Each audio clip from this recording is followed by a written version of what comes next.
Hey people, Seth here. Today, I'll be reviewing Rimworld, because it hit 1.0 recently and it's pretty fucking great. It's made by a few people in Montreal, China, including this guy, who wants you to buy his book. Rimworld is a sci-fi colony simulation game, which includes but is not limited to forceful organ harvesting, cannibalism, catching carcinomas from breathing in toxic fallout, and cargo pods falling from the sky directly on your favorite animal. Rimworld's got it all. It's very similar in the vein of Dwarf Fortress. You generate a planet, you choose some appropriate colonists, which could either be useful members of society possessing skills that will improve your chances of survival, or mentally challenged apes who can't actually contribute anything meaningful to your colony besides being a walking, breathing, shitting sack of human meat. And then once you've chosen them, you crash land on a location of your choice. The location of your choice could be a reasonable one, like a forest with appropriate vegetation and close proximity to friendly colonies, or you could land in the middle of Malaria Town, or maybe you'd like to spice things up and crash in a sub-zero ice sheet or a scorching hot desert with no resources. Why would you ever possibly do that? Because it's fun. Your ultimate goal? Get yourself a working ship and get the fuck off this planet. But surviving that long and managing the combined autism of multiple colonists who think beating the shit out of each other just prior to a pirate raid is a good idea will make that exceedingly difficult. When starting a new game, Rimworld asks you to choose from a selection of 3 different AI storytellers. These influence the event and the frequency at which they occur as part of your colony's story. In no particular order, they are Cassandra Classic, who will progressively increase the challenge your colony experiences by sending a pack of alpha beavers to eat all your trees 5 times in a row. There's also Phoebe Chillax, who suffers from bipolar disorder. She does absolutely nothing for several months, making you question whether or not the game is broken. Then she'll send 2 hordes of pirates with sappers who will dig for your defenses while all of your colonists simultaneously catch intestinal parasites from not wearing appropriate protection when eating ass. And then there's Randy Random. Randy doesn't hide the fact that he's out for your blood and doesn't actually give a shit what happens to your colony. Events will happen, good or bad, but they'll happen consistently. Randy has previously sent raids, crashed mechanoid ships containing toxic waste, and started a volcanic winter, all in the span of a single afternoon. But he made up for it shortly after by instantly domesticating every squirrel on the map to join my colony and eat my potatoes. Objectively, Randy is the best storyteller. He follows no set patterns and keeps you guessing and adapting your strategy. Whereas Phoebe lulls you into a false sense of security, and Cassandra can go fuck herself. The game is quite innovative in the sense that each colonist has their own background, traits, and personality. This sounds good in theory. If you've worked in a special needs school before and have experience of tard wrangling, you'll find yourself right at home. Colonists can have traits ranging anywhere from being kind, hardworking, and having exceptional immunity to being neurotic, depressive, and being a hideously deformed mouth breather. Their backgrounds often mesh together with their traits and create an exceptionally volatile, unstable human being. These are quite diverse and colorful, and consist of both a childhood and an adulthood that forms the core of their character. There's probably so many fucking backgrounds that I've never even seen them all. You can have research scientists, medieval slaves, Japanese pop idols, PUBG players, and vat-grown sex slaves all living in the same colony. Or you can get a special snowflake who, due to their pampered childhood and traumatic adulthood, can do no useful work and sexually identifies as limestone. I recommend stripping these people nude, handing them some dog food, and sending them out to the wilderness. Don't worry, they'll be fine. Oh shit, she got captured by pirates. Don't worry.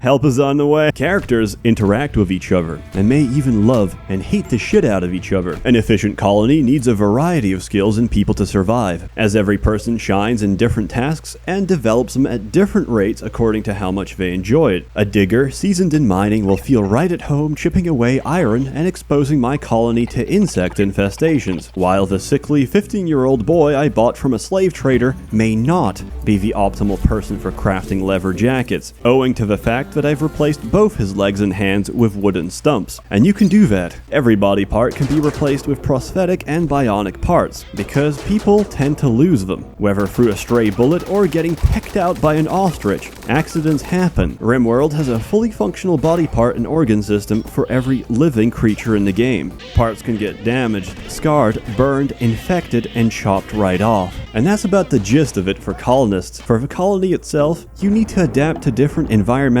and physical threats as you slowly grow and expand. In between threats, you can even research new and additional technology, giving you access to equipment, resources, and structures that increase your self-sufficiency. You can also open up the world map and send caravans to trade with friendly colonies, take missions, and improve diplomatic relations. You can even start additional colonies, get ambushed by flesh-eating turtles, build pod launchers, and fire a dozen super soldiers dressed in power armor straight into a colony and commit genocide. Rimworld 1.0 really has it all. Aside from handling food, energy, appropriate accommodations, and clothing, defense is probably your most important priority. No matter how well your colony is doing, an unexpected attack can decimate your entire base. Luckily, the AI is pretty predictable, and even the smarter AI patterns can be learned and manipulated. This leads to people constructing increasingly elaborate and sadistic kill boxes, labyrinthine trap mazes, Romanian corpse freezers, engineered cave-ins, and walk-in Holocaust ovens. Temperature dynamics work quite nicely in this game, so one of my favorite defensive strategies is to bait raiders into entering my base through a narrow, creeping tunnel of granite. As they manage to slowly crawl halfway through the tunnel, I quickly go all Edgar Allan Poe on them and seal the entrance behind them. Since we don't want our guests to get cold, I tell one of my colonists to start a nice roaring fire near the exit, using some conveniently placed furniture. We seal the door shut,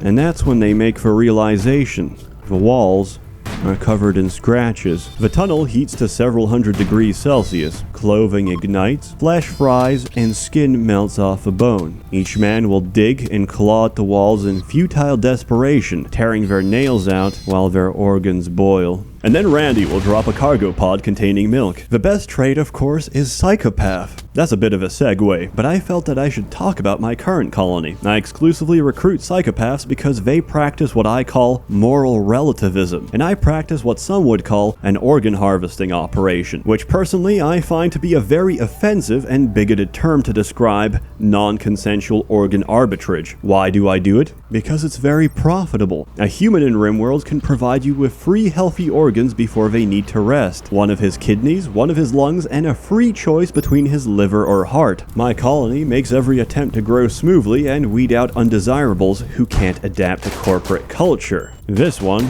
didn't dodge so well. At least he'll make a good sofa. It's amazing how quickly this game turns you into a monster. Surprisingly though, every faction loves me. Besides the raiders, even on the frontiers of civilization, you can't escape the unwashed horde of human rights activism. The soundtrack is pretty alright, but Tanan keeps asking me to buy it separately, together with his book. The graphics are pretty clean and simple, and have a certain charm to how minimalistic they are. It's very utilitarian in its appearance, but still very pleasant. To close off, Rimworld is very expansive with its content right now, and can easily consume hours and days of your life. It's very addictive, challenging, and frustrating. I simultaneously give my highest recommendation and a word of caution, since I genuinely believe my blood pressure and cortisol levels sharply rise when playing this game. It's fucking great.